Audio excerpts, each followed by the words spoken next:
తూర్పుగోదావరి జిల్లా జగ్గంపేట నియోజకవర్గం గోకవరం గ్రామంలో వైసీపీ పార్టీకి టీడీపీకి జరుగుతున్న వ్యక్తిగత విమర్శలు చేసుకోవడం గ్రామంలో ఉన్న ప్రజలు చూస్తున్నారని, దీనికి కారణం టీడీపీ నాయకుడు గాజింగం సత్యబాబు జగ్గంపేట నియోజకవర్గం వైసీపీ ఇన్ఛార్జ్ ఎమ్మెల్యే అభ్యర్థి తోట నరసింహాన్ని ఆరోగ్యం కోసం మాట్లాడడం వల్ల మా వైసీపీ పార్టీ నాయకులు రివర్స్ కౌంటర్ ఇవ్వడం జరిగింది. ఆ విమర్శ తట్టుకోలేక గాజింగం సత్యబాబు మాపై వ్యక్తిగత విమర్శలు చేశారు. గోకవరం గ్రామంలో ఉన్న బంధువులు దొడ్డు విషయంలో నేను 3 లక్షల రూపాయలు తీసుకున్నానని గాజింగం సత్యబాబు మీడియా పరంగా తెలిపారు. అసలు నాకు 3 లక్షల రూపాయలు ఎవరు ఇచ్చారు? వారి పేర్లు చెప్పాలి. లేని ఎడల నాపై అబద్ధ ప్రచారం చేసినందుకు సత్యబాబుపై కేసు పెడతామని మీడియా ముఖంగా తెలియజేస్తున్నానని తెలిపారు. అని చెప్పుకొచ్చారు కదా.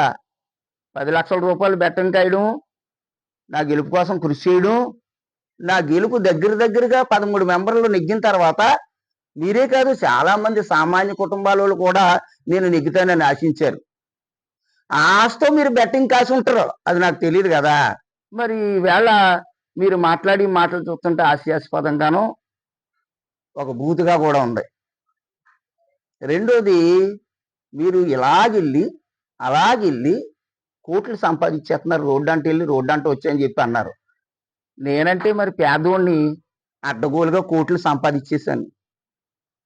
మీరు మాత్రం పుడతానే జమీందారులు కదా, వేలాది ఎకరాల జమీందారులు, దాసరి బద్రిరెడ్డిలాగా అంత జమీందారు కుటుంబంలో పుట్టారు కాబట్టి సత్యబాబు గారు మీరు కోట్లు మీ దగ్గర ఉన్నా మేము అనలేమన్నమాట.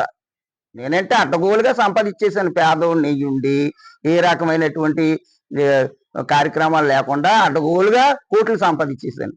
మీరైతే పుడతానే జమీందారులు కాబట్టి కోట్లు మీ దగ్గర సంపాదించారు. మీరు కూడా నాకులాంటి సామాన్య కుటుంబంలో నుంచి వచ్చినోటి కదా సత్యబాబు గారు. మీకు ఎక్కడి నుంచి వచ్చాయండి ఈ కోట్లు? మీరు చెప్పాలండి మాకు ఆ మంత్రాలు మీరు మాకు చెప్పాల. తర్వాత మీరు దాసరి రమేష్ దగ్గరికి 13 మంది వార్డు మెంబర్లు నెగ్గించుకున్నాం, అతనికి ఇన్ఛార్జ్ ఇవ్వాలని వెళ్తే దాసరి రమేష్ అనేటటువంటి ఒక వ్యక్తి ఆడికి ఇచ్చేదేంటి ఇన్ఛార్జి అని బూతులాడాడని నాతో చెప్పావు. ఆయాల నుంచి దాసరి రమేష్కి నాకు విరోధం పెట్టావు. నేను దాసరి రమేష్ ఇంటికి వెళ్ళటం మానేశాను. ఇప్పటికిప్పుడు బిజ్జురాజు గారికి ఫోన్ చేసి ఒక 10 నిమిషాల ముందు మీ అత్తగారికి వైస్ ప్రెసిడెంట్ ఇమ్మంటే మాట్లాడకుండా ఊరుకుని మీకు అన్యాయం చేశాడయ్యా దళితుడు గాని, కలి పురుషుడు నువ్వు ఇప్పుడు మళ్ళీ కలి పెట్టడానికి చూసావు. అంటే మీ బుద్ధి మారదండి సత్యబాబు గారు. ఇలా కళ్ళు పెట్టడమేనా? ఒకసారి చెప్పండి, కోట్లు ఎవరు సంపాదించారయ్యా? నా ఇల్లు కూడా మీడియా వాళ్ళు ఉన్నారు ఇప్పుడు నా ప్రత్యక్షంగా. నా ఇంటికి తలుపులు లేవు, కిటుకులు లేవు, దారబంధాలు లేవు, సరైన ఫ్యాన్ కూడా లేని పరిస్థితిలో నా ఇల్లు ఉంది. ప్రత్యక్షంగా మీడియా సోదరులు నా ఇంట్లోనే ఉన్నారో. ఇది నిజాలు తెలుస్తాయి. నీకులాగా అద్దాల మేడలో లేను కదా నేను.